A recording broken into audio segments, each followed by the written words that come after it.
Hey guys, welcome to Tech Simplified TV. In today's episode, we are going to discuss about various VLSI domains where you can apply for a job. We'll also discuss about different skill sets needed for each of these domains. So watch till the end to get all the details and tips.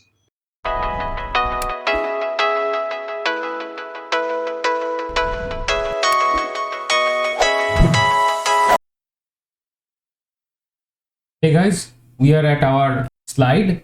In today's episode, the viewer's question is, Sir, make a video about domains like what we do in design or verification and what we do in physical design. Cause nowhere in YouTube find these videos saying about the domains. Please say about all the domains so people can find their interest. Lot of people what the word that they do in a particular domain. Hope you do the video. I would like to thank Gali Sai Prasad, thank you very much for making up this request. And this is a very broad question. It may be written in 4 lines, but the answer will be very long. So instead of a single episode, there will be multiple episodes.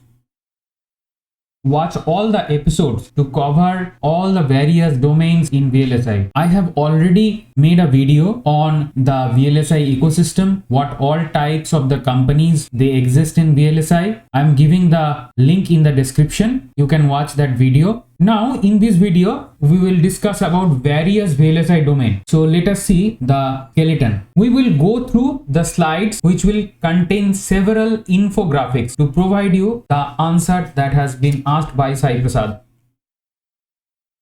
So first we will cover VLSI domain from a bird's eye view. Next we explore domains inside digital design. Next we explore domains inside analog design. Next we explore domains inside analog mixed signal design. Next we explore domains inside IP design and characterization. Next we will explore domains inside test chip unit.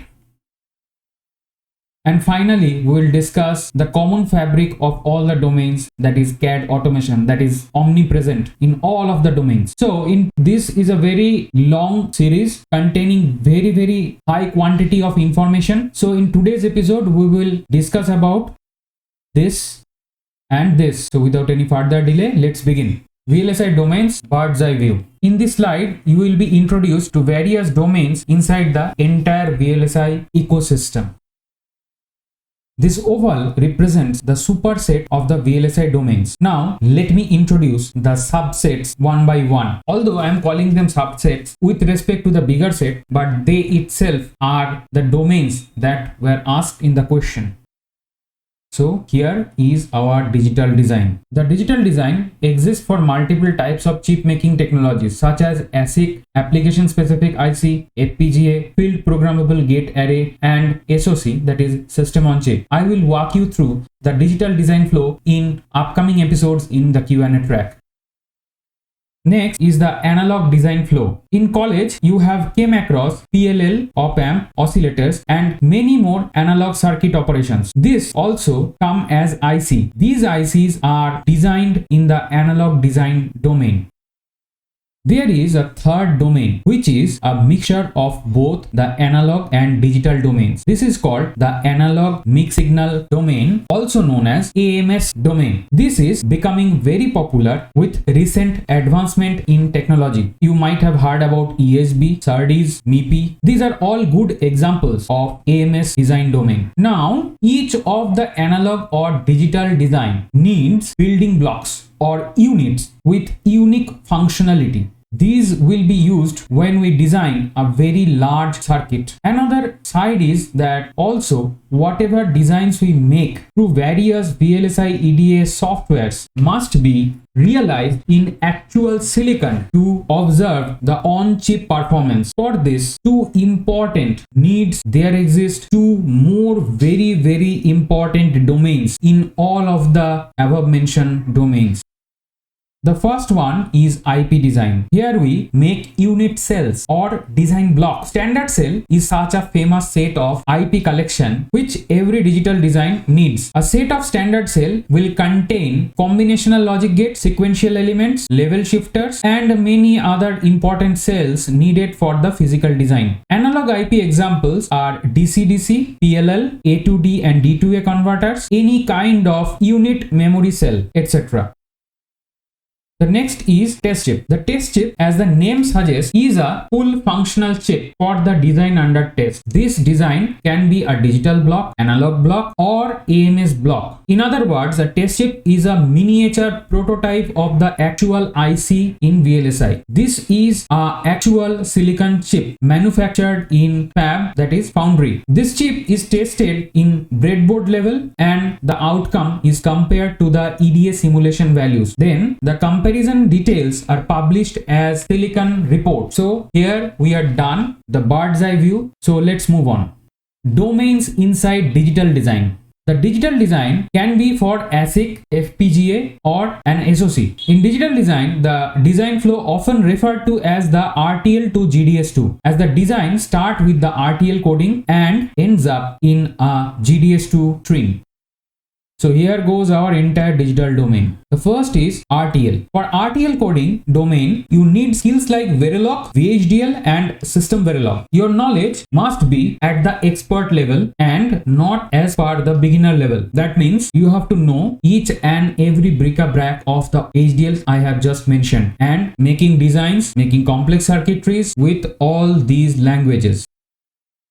The next one is verification. Here you do the functionality verification using System Verilog assertions, UVM, OVM verification methodologies. So you need an expert level knowledge on assertions, UVM, OVM, etc. To get the expert level knowledge, you must consider the LRM, that is Language Reference Manual. It's okay if you are learning from a book, but this Language Reference Manual obviously helps you to get the accurate information. One more thing, these languages are continuously updated as per the VLSI industry need and progress. So you must consult the latest LRM and not an old one. Next comes the domain called the DFT, that is Design for Testability. Here you deal with IC design techniques implemented inside the chip to conduct manufacturing tests. For this, you must have skills on software such as Tetramax, DFT compiler, etc. You will come across terminologies such as ATPG, ATE, BIST, MBIST, JTAG, etc. as skill sets for this DFT domain. Till up to this point, we were at the front end. Now we are entering into the back end or physical design, and the domains are PNR, CTS, ECO layout. I have captured them inside one single circle. At the very beginning of physical design, an engineer deals with EDA tools for PNR, that is place and route, clock tree synthesis, that is CTS, layout, and its ECO, that is engineering change order. The physical design engineer translates the tested and verified netlist into layouts. Hence, he or she makes a physical layout which will be fabricated on silicon. So this stage is termed as physical design. Tools like Encounter or ICC2 you need to learn for this particular stage. Next domain is physical verification. This includes physical layout verification using methods such as design rule check, layout versus schematic, that is LVS, electrical rule check, that is ERC. You need to learn and gain expertise in tools like IC validator, ICV, PERC, that is PERC, IVPS, etc. Once all the verifications are okay, that is no error is found, you can extract the parasitics as PEF or SBPF with the help of extraction engine such as StarRC. Then you can run electromigration and IR drop checks, that is EMIR verification. You may need to gain expertise in tools such as RedHawk, Totem, Voltas Phi. Thus you confirm reliability checks and complete the physical verification of a layout. The next domain is STA, that is static timing analysis. This can be done in pre-layout also, but mostly it is considered as a part of the physical design. To gain expertise in STA, you must develop skills on the SEA tools such as Prime Time, Encounter Timing System, and Tempest.